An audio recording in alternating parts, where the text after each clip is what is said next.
गाय बहिना की गाय गाय बुढ़वा सबके देखै छी गाय हाँ गाय गाय बुढ़वा सब के लगते हमरा कोनो मालूम छ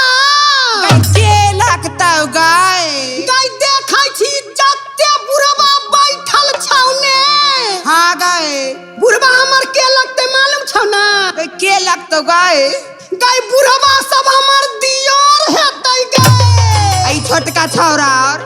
और आगा में जा छोटका सब हौ बैठल ननका सब हाँ गाय उ सब छोटका सब हेतौ भैंसू की भ गेलै गाय गाय गाय नहिरा में गाय सुनै के छलियै